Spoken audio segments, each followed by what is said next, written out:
क्या तुम किसी ऐसे पर विश्वास करोगी जो तुम्हारे लिए अपनी जान दे दे? चंद्रिका ने कहा, जब तक उसका हृदय शुद्ध है। हाँ। एक दिन नकुली ने उसे चेतावनी दी, मेरे पिता और भाई बहन को पता चल गया है कि तुम जीवित हो। उन्होंने एक योजना बनाई है। कल वे तुम्हें ढूंढ निकालेंगे। तुम्हें आज रात भाग जाना चाहिए, मैं रास्ता दिखाऊंगा।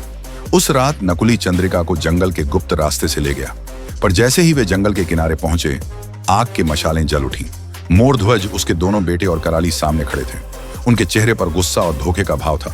नकुली, मैं जानता था कि तू कमजोर है, मोरध्वज गरजा।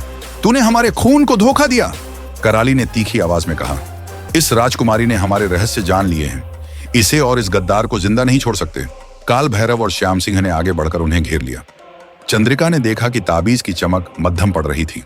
नकुली ने खुद को चंद्रिका के आगे कर दिया। मैं तुम्हें उसे छूने नहीं दूंगा। तभी मोरध्वज ने एक विचित्र सीटी बजाई। जमीन हिलने लगी और चारों ओर से सैकड़ों सांप रेंगते हुए आए, पर वे चंद्रिका और नकुली की ओर नहीं, बल्कि मोरध्वज और उसके दो बेटों व बेटी की ओर बढ़े। सांपों ने उन्हें घेर लिया, डसने की धमकी देते हुए। मोरध्वज हैरान रह गया, ये क्या जादू है? तभी वह काला सांप जो चंद्रिका की रक्षा करता था, बड़ा होता गया और उसका रूप बदलने लगा। चमकती रोशनी में वह सांप वही बूढ़ा साधु बन गया जिससे चंद्रिका की मुलाकात हुई थी। कोई जादू नहीं मोरध्वज, साधु ने गंभीर स्वर में कहा, बस तुम्हारे अपने कर्मों का फल। ये सांप इस जंगल के संरक्षक हैं। तुमने इनके अंडे चुराकर जहर निकाला, इनके बच्चों को मारा। आज ये तुम्हारे सामने हैं। मोरध्वज गुस्से से कांपने लगा। तुम कौन हो? मैं वही हूं जिसे तुमने बहुत साल पहले उसी राजा से बचाया था जिसने तुम्हें धोखा दिया। मैं उस राजा का मंत्री था।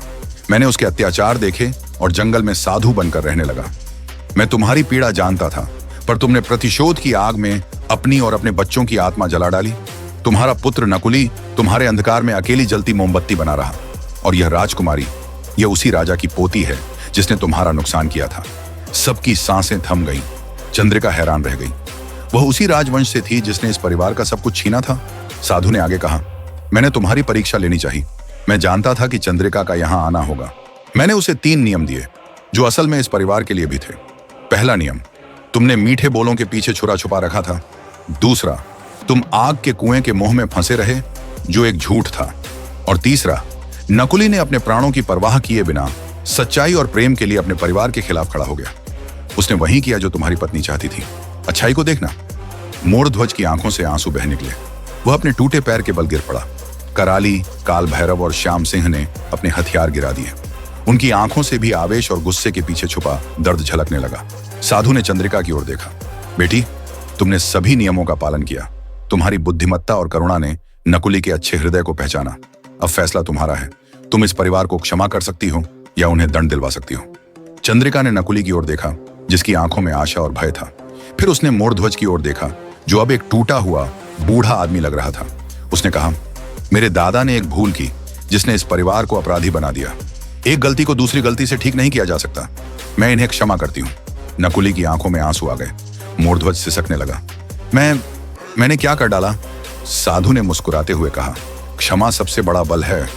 अब सुनो चंद्रिका, तुम्हारा ताबीज, वह नीला पत्थर, वह कोई साधारण पत्थर नहीं है। वह करुणामणि है। यह तभी तक चमकती है जब तक धारक का हृदय निर्मल और निस्वार्थ बना रहता है। तुमने इसे बनाए रखा। और नकुली, तुम्हारी मां ने मरने से पहले यही मणि तुम्हारे गले में बांधी थी, जिसे तुम्हारे पिता ने क्रोध में फेंक दिया था। मैंने उसे ढूंढ लिया था। यह मणि अब 2 दिलों को जोड़ चुकी है। चंद्रिका ने ताबीज देखा।